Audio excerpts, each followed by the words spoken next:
Thank you for purchasing this 1976 Sanyo Pachinko machine. Now with your purchase you have legs attached to the machine, but for folks watching the video who may not, you can just use some boards like this. These are 10 inches long, 1x4.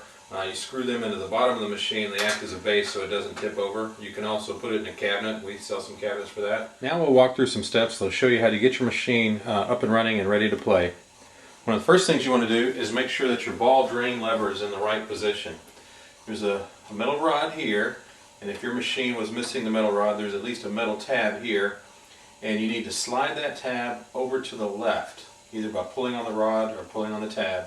And when you do, these two white arms will be able to fall back in place for normal operation. Right now they're in drain mode, and they flip down like this, and all your balls will pour out this way. So we'll reset it, and now they're locked. You also have this device here. It looks like a little fork, and it's used to turn and go inside this track and block the flow of balls so that a pachinko parlor attendant could work on the machine without emptying the balls out. You really don't need this part. If your machine's missing it, that's fine. Yours is okay, it's blocked from going in there, but for others, make sure you flip it back. You also have a lower track cover here, this white piece here. The purpose of it is to hold the balls into this track so that the balls don't jump out. If you're missing the track, then balls won't feed into your jackpot assembly properly, and your machine won't pay out properly. There is a spring inside, and if you grab this tab here and that tab there, you can pinch it and lift it up and then pull it out. You see how I'm pinching that? You got this tab here which will go inside of here. So the way you put it back is back in first, and then I'll pinch it and drop it and fit it in place. Now the most common problem with pachinko machines is the one ball seesaw in the wrong position. Inside this round window here, there is a piece of plastic in the direction of my finger, and it has two pachinko balls in it. And it acts as a counterweight, and it pivots up and down. When it's in this position, it's in the wrong position. Your machine will not function, balls will back up, nothing will pay out, and you'll eventually it'll take a lot to clear the jam. So you need to reset that, and the way you do it is there is a plunger under here, and you just push up on that plunger, and that part reset. Another thing to be aware of is down here, this little white part. If your machine is missing it, fine. But what its purpose is you can flip it down, and when I flip it down, it pushes a part out of the way. See that part right there? Basically what it does is it pushes that out of the way. You really need this to be up so that that part can pivot back properly. Now your machine doesn't need electricity to play. You can play just on gravity alone, but you do have a couple light bulbs up in this corner up here, and those are operated by this switch and this switch. One bulb lets you know that your top tray is out of balls and you need to refill it with this switch. This other switch, it activates when you get a jackpot, and it causes one of the lights to flash. We'll see that real quickly. So as I connect the battery, the top bulb comes on and stays on to let you know you need to refill the machine. So as I pour balls in, it would turn out that light. Now the other switch, when you get a jackpot, you'll see the light flash like that. The front of the machine, you have your lights here. You have what looks like should be lights here, but it's purely decoration. There's no light there. So this light will go out, and then when you get a jackpot, the bottom orange one will flash. In addition to this light coming on to let you know you need to fill the machine up with balls and back, there is also a lever behind here that blocks the flow of balls. So if you have a lot of balls here and you're shooting, but they stop feeding into your shooter assembly here, it's probably because that lever is activated and you need to fill the back tray up with balls, which will move the lever out of the way, and then they'll flow into the shooter lane. And load some balls into the play tray.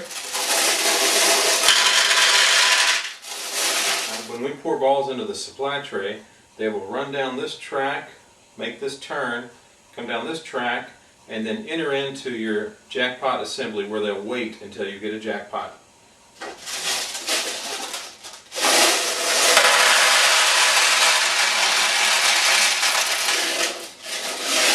Place the bucket on this board. There's a couple of lines to show you where it goes. Basically you need to center it so that it's underneath this chute and this chute, because that's where balls will drop out. When you play pachinko, you'll pull down this flipper, you'll pull it all the way down to this finger rest bar, then you'll quickly let go. And when you do, a ball will launch, it'll go up this track, around, and then fall into the play field somewhere.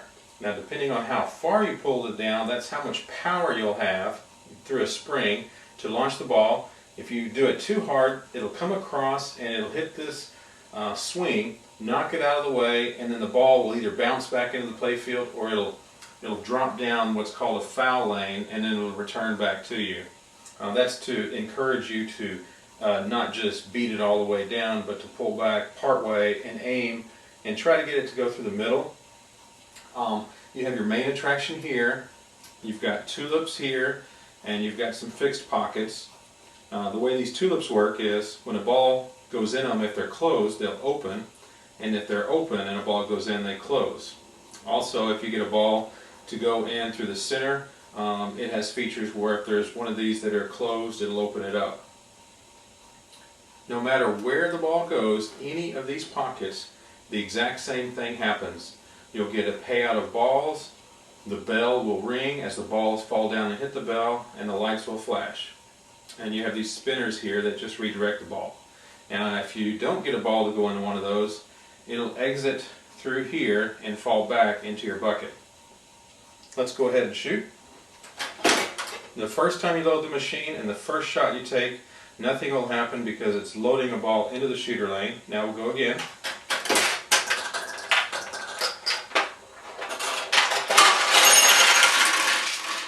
And we had a ball come across and it rolled into this tulip and we got a payout of balls. Now if you don't pull down far enough, the ball will only roll up part way and roll back down. And if you have someone do this number, they're not letting go quick enough, and therefore there's not enough power to launch the balls. And if you do that enough times, every time you're doing that, you're loading another ball into the shooter lane. And eventually you're going to have so many in there that even if you pull it all the way back, it won't shoot. So it basically cleared out that jam, balls rolled up part way, and they came back to your receiving tray. And once you've won a whole bunch of jackpots, this tray will start to fill up, and when it's full, the balls will go down into your receiving tray as you get jackpots. Eventually, whenever your light comes on to let you know you need to refill your supply tray, you may need to empty the balls out of here into here so you can scoop them into a bucket. The way you do that is you push this lever over to the left, and when you do, the balls should drain from here to here. If they don't, it could be because there's too many balls and the weight of them is causing it to jam, in which case just take your finger and loosen the weight of the balls.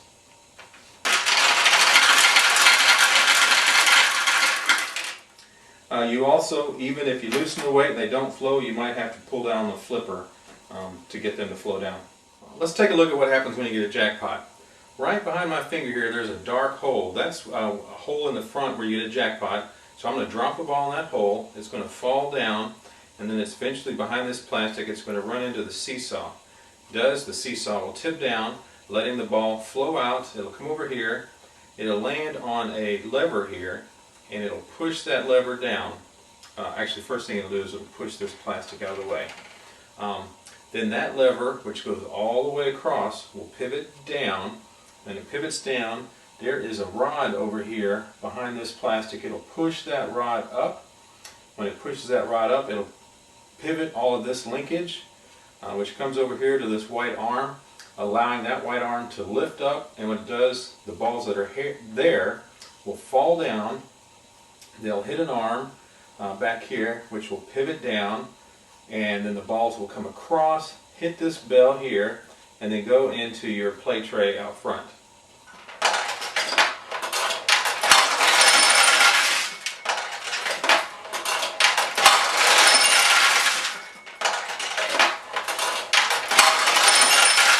As you pull back to shoot, This middle arm back here is your it has your piston on it that launches the ball. So I'll pull back on the flipper.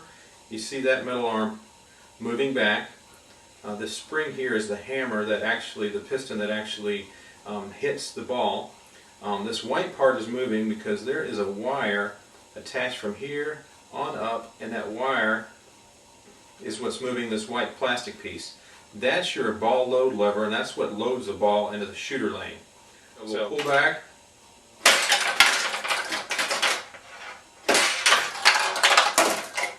And we launch a ball. Now, if you ever have so many balls in your receiving tray, that's over here, that it fills up, what will happen is it will actually, the weight of the balls will push this lever over. There's a piece of plastic inside of here, and it'll cause that wire to push, and you see it's pushing that white piece out of the way, so you can't load balls into the shooter lane until you empty out your supply tray. So, as I'm trying to shoot, nothing's happening because that white lever can't engage. There's a key lock on the front of the machine. There's no keys because these were gambling devices. They didn't ship keys with them. What the key was for is they were originally mounted in the wall in pachinko parlors. So the way they had to get to the back was they had to use the key to open the machine. You won't have to do that because yours is just sitting on a table and you can reach around if you need to get to the back. But the way the key worked is there's a latch here. There was also one at the top. And as you turn the key, it would basically push this out of the way so you could swing the machine open from the frame which was mounted in the wall. Then you could gain access to the back. So while you'll never really need to use that latch, you may occasionally need to use this one. There's a wire here, and if you lift it up, it will open up your play field door. So I'm going to just lift up on it. You can see that popping open. That is your play field door in case there's a jam or anything in here and you need to get it out. And you may also have, if someone puts in big marbles or something other than a pachinko ball in your play tray, carpet fuzz, and it rolls down and it gets inside of here and you need to clear that jam out. After you've opened the play field door, there is a latch right here, and basically you just push down on that latch, and when you do, I usually grab the door. That way, you gotta make sure that's open, and then pull it down. This pivots down so you can get inside of your shooter assembly and take out anything you need to. Here's a close-up of the shooter assembly, and I'll go ahead and launch a few balls. They'll probably fly across the room since it's open, but that way you can see the mechanics of how it works.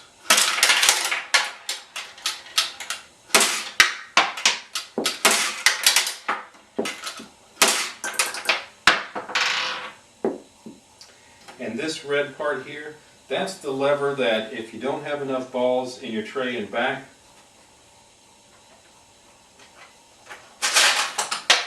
it will slide across and block the flow of balls into your shooter assembly. And to close this tray, you're just going to lift it up. It's tight over here, remember? And then you're going to just push this down, and at the same time push this closed. Then you can let go. Then pull your playfield door over. And then I usually squeeze one hand here, one at the top, squeeze that locked. Okay, that concludes your quick start guide. We sure hope you enjoy your machine.